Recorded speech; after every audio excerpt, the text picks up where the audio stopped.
Welcome, my fellow YouTube viewers as well as listeners. My name is Dewaine Dimps. I'm still on that quest for financial freedom.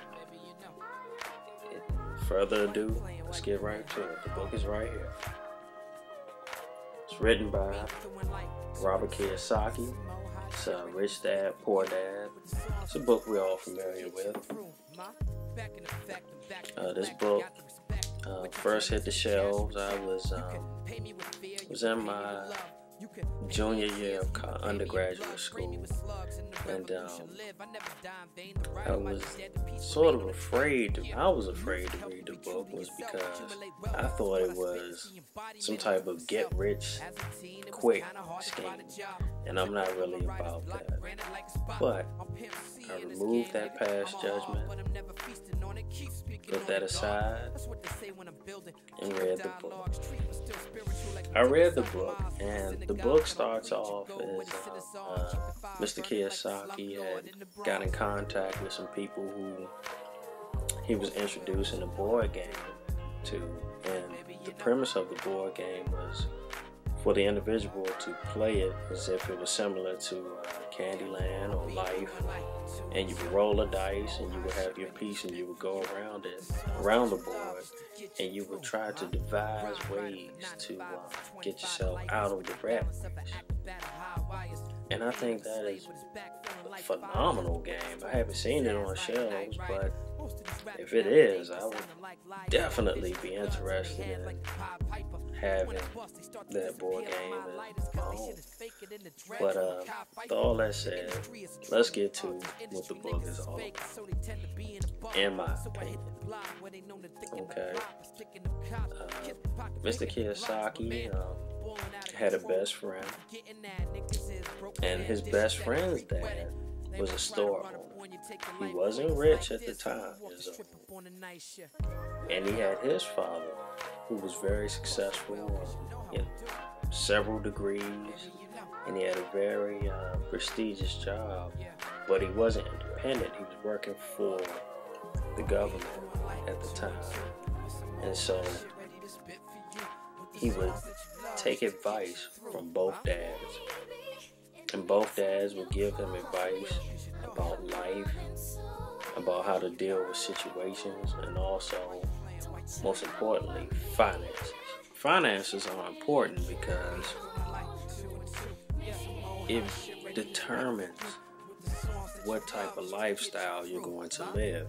Not necessarily being extremely wealthy, but it increases your options as far as America. Now, according to the book, you have two different mindsets as far as finances when it related to rich people and middle class people. And Mr. Kiyosaki explained how his rich dad would explain to him that rich people tended to focus more on assets, creating assets and letting the assets generate income. And with that being said, that gets into the concept of compound interest. So if you have an asset such as a home or stock or what have you, the value of it increases over time. So as you receive your dividends or residuals or what have you, they will always increase as that asset grows in value. But on the other side of the track, his real dad would explain to him how it was important to get a good job, and your job is your primary source of income. And that's fine as long as you have that job. But another important aspect is,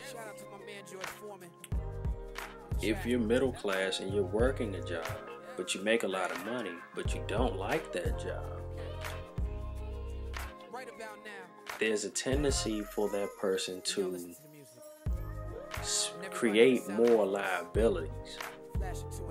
And when I say create liabilities, I mean as far as purchasing nicer vehicles and the like, or taking extravagant vacations.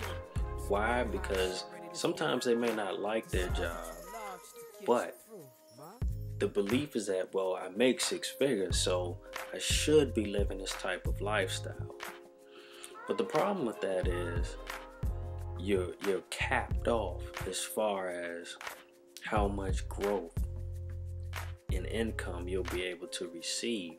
And also, when you have a lot of liabilities, it takes away from your ability to acquire more assets.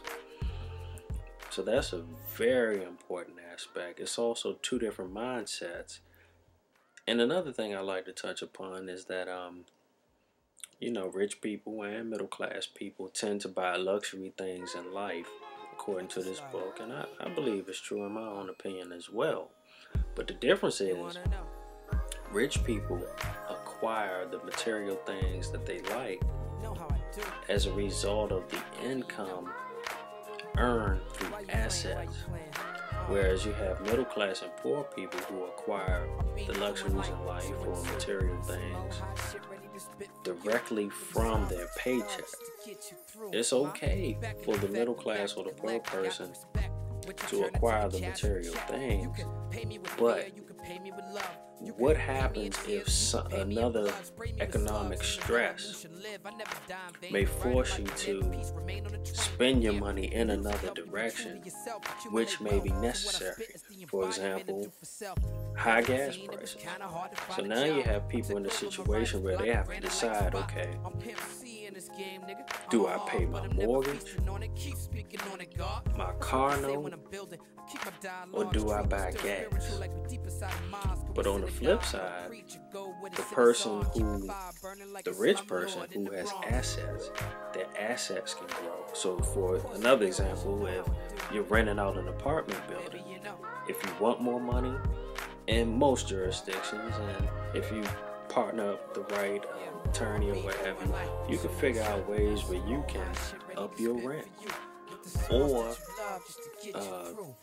change the rules and regulations for your particular building and have your tenants to pay the utilities, therefore giving you more leverage. So when that financial pressure hits everyone, that rich person can have some leverage to deal.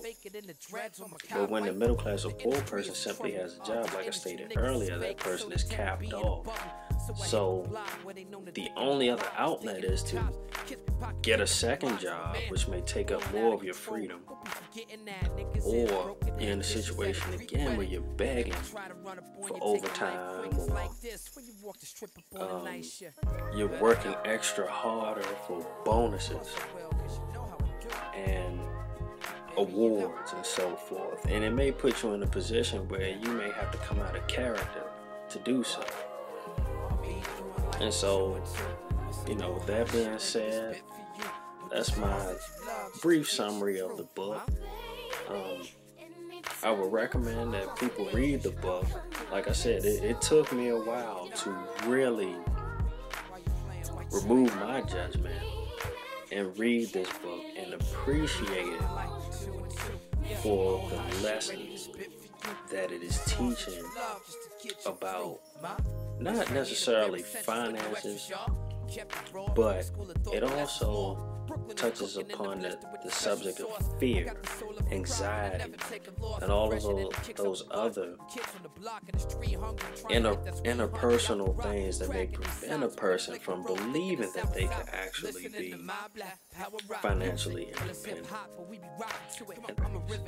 So in summary, YouTube viewers and listeners, I definitely recommend this book.